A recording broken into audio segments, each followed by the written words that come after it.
Many of our viewers in previous episode commented that we are really exaggerating about Hollywood. They claim that the movie industry is just for entertainment and there's no such thing as dark side or satanic about it. Let's delve deeper to see what really happens behind the closed doors of Hollywood. What we have uncovered isn't just unsettling, it's terrifying. Hollywood isn't the glittering dream factory it pretends to be.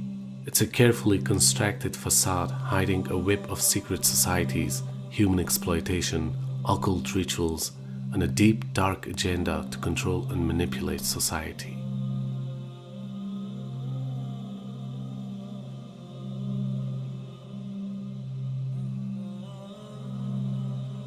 Hollywood isn't just a business. It is a tool for secret societies to push their agenda. These groups use movies, music, and award shows to show their power and spread their symbols. For instance, this movie. Stanley Kubrick didn't make this movie to entertain us. He intentionally made it to expose the occult nature of the dark societies that hold power. The dark ritualistic parties in this movie look too real to be fiction. This isn't the only film with such a theme.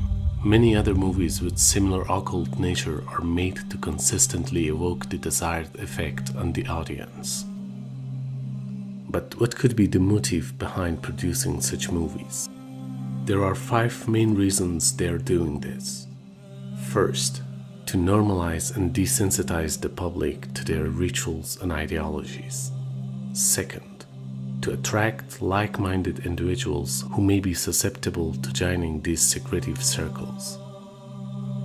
Third, to reinforce their power and influence subtly, ensuring their presence is felt without direct confrontation. Fourth, to shift societal values and make occult practices seem less taboo or even appealing. And fifth, to perform a large-scale ritual using movies' audience as unwitting participants, amplifying the ritual's energy through collective focus.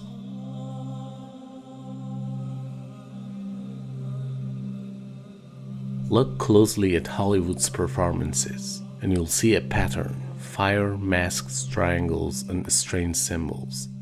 These aren't random, they're rituals designed to show allegiance to hidden powers.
I swear I wanted to be like the Amy Grant of music. Yeah. But it didn't work out, and so I sold my soul to the devil.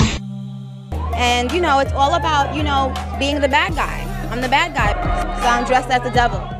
Thank you to Satan for giving me inspiration on how to play this role. I sold my soul to the devil. I know it's a crappy deal. I swear to Lucifer. I swear to Lucifer. I swear to Lucifer.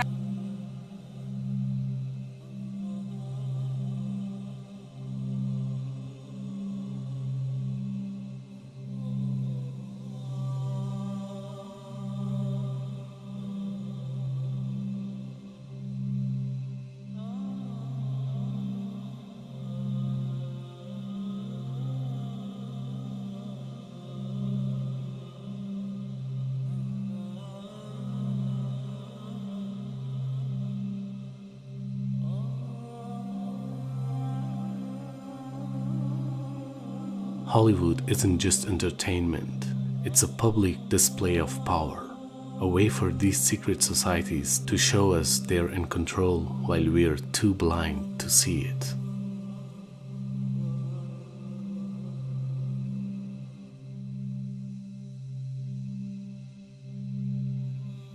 Hollywood has long been seen as a hub of glamour and creativity, but beneath its glossy surface lies a strategic promotion of various social ideologies or isms that shape public perception and behavior. Through movies, music, TV shows, and celebrity endorsement, Hollywood subtly advances narratives of transhumanism, materialism, feminism, homosexualism, and more.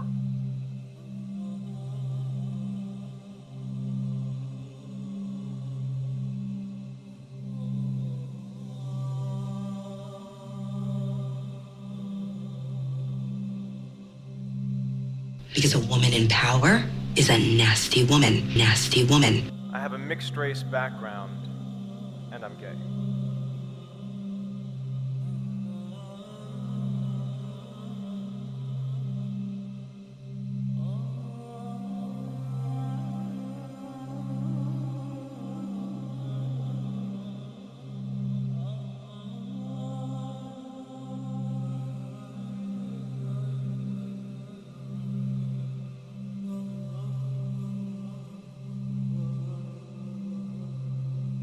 They know how to play with your emotions and thoughts.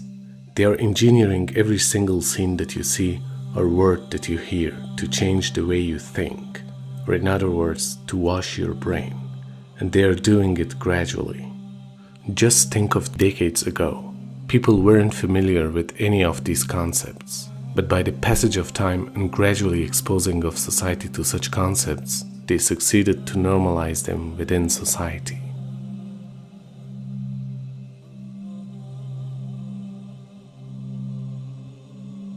The stories of casting couch are well known. Young, desperate actors forced to trade sexual favor for roles. But that's just scratching the surface. Hollywood is a breeding ground for exploitation and abuse. Look how the powerful people in Hollywood prey on young actors.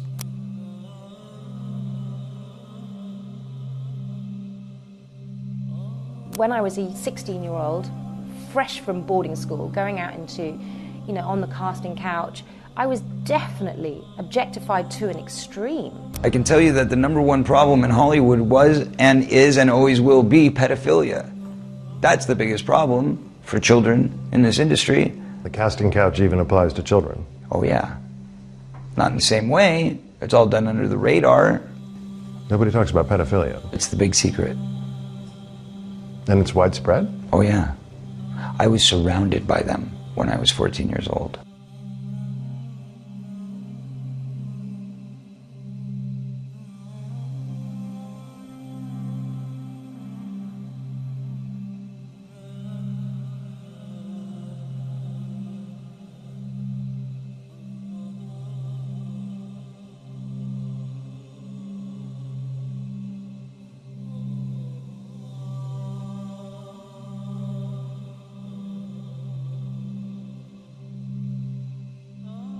The film industry is deeply tied to human trafficking.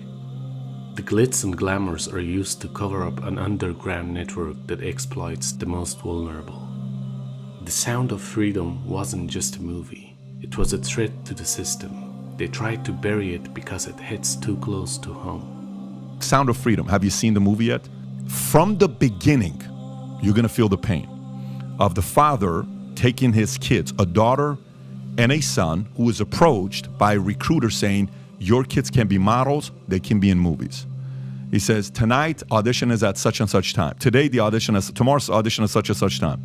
Father dresses in a suit, takes him to this room, and he takes the kids there, they're excited, put the kids in the room, and the girl says, come back to pick them up at 7 o'clock. He says, what do you mean? Come back to pick them up at 7 o'clock. He leaves, comes back 7 o'clock, no one's there. Shut down. That's how the movie starts. Yeah. By the way, it's disturbing, it's emotional, it's tough, it's painful. At the end, Jim Caviezel gives a message. When the movie ends, 3 minutes later, he's given a message, profound message that you have to watch.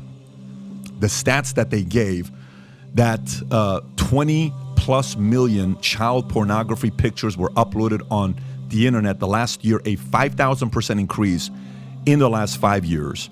The idea where they said every year 2 million kids go into trafficking, going into being sold in the black market, and then stats about how you can sell cocaine one time, but you can sell the same child 5 to 10 times a day for 10 years is what you can do, and it's a $150 billion a year industry. It was made by Fox before the Disney acquisition. So then Disney, they essentially didn't release it. They didn't want to release it. They sold it to this other studio, and the studio actually had to crowdfund to get a theatrical release. So that's kind of what's ironic about the fact that it did beat Indiana Jones, at least for one weekend, is that this could have been money going to Disney, but it's also kind of suspicious. Why didn't Disney want to release this movie? Was it not in line with their branding? And by the way, isn't Disney a kids channel? Isn't it like about kids and protecting kids? So why wouldn't you want to protect kids worldwide? Isn't that kind of weird? Perhaps they don't really want to. And CNN producers getting caught left and right for pedophilia.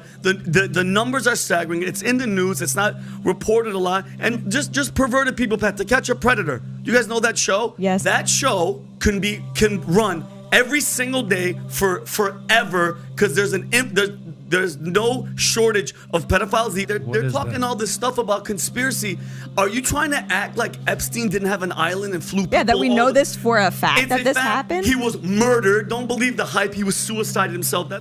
Jeffrey Epstein's Black Book and connections to Hollywood elites make one thing clear. These people aren't just attending parties. They're part of something far darker. Behind the smiles on red carpets, people are being trafficked, abused, and silenced. It's all part of a system that values power over humanity.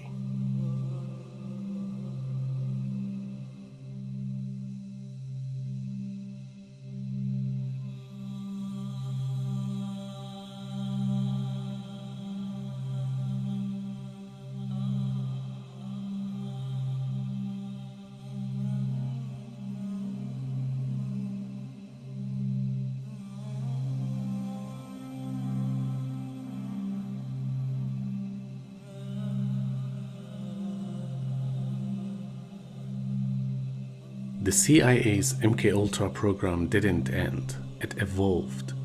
Hollywood stars are the perfect test subjects for trauma-based mind control. Look at the breakdowns, the bizarre behavior, and the sudden disappearances. It's all there if you know where to look. Britney Spears' meltdown wasn't just stress, it was a programming failure. The shaved head, the strange interviews, they're all symptoms of someone trying to break free from control. Yeah, it's kind of weird. Ah, weird. Hello. Oh my goodness. Hello. Ew. Strong Brittany. Yeah, it was a weird. Ew. I'm embarrassed. Can we stop? Kanye West, Amanda Bynes, and other celebrities with erratic behavior, they're not crazy. They're victims of a system that uses them as pawns.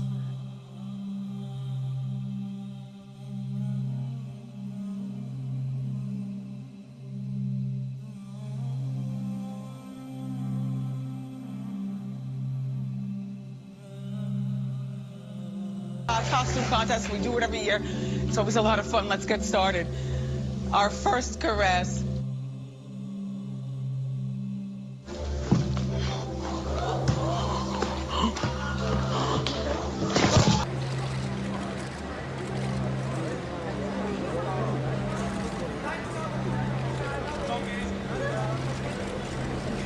Dada, you have one pizza, Dada, please. The entertainment industry creates idols, controls them, and uses them to control us. When they break, the truth comes to light, but only for those willing to see it.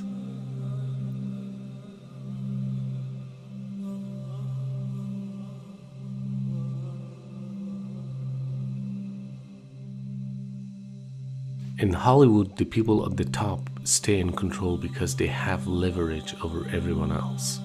The actors and actresses you see on a screen are manipulated and forced into submission through blackmail. People are recorded doing horrible things, and those recordings are used to control them. Leaked videos from Hollywood parties show just enough to make you wonder how deep does it go. If someone refuses to play along, their career is destroyed, or worse, they disappear.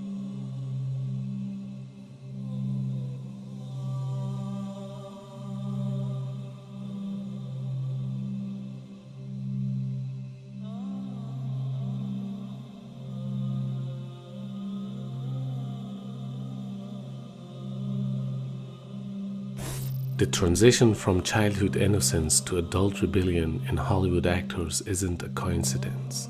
It's engineered. It's a strategy to influence entire generations, creating obedient, easily manipulated adults who follow the same patterns as their idols. Actors like Ariana Grande and Miley Cyrus started as innocent characters in kids' shows, building trust and emotional connections. As their audience aged, these actors transitioned into provocative global icons, introducing themes of rebellion, hypersexualization, and materialism.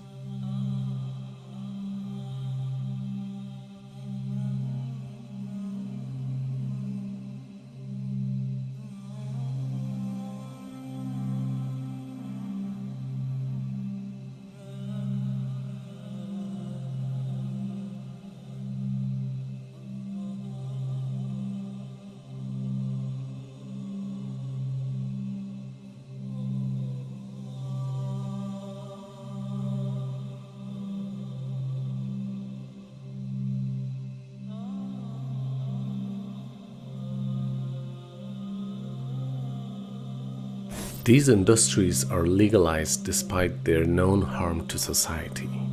This legalization is largely because of the profit they generate for powerful entities. However, there's a deeper reason as well. Iblis seeks to corrupt society through these industries.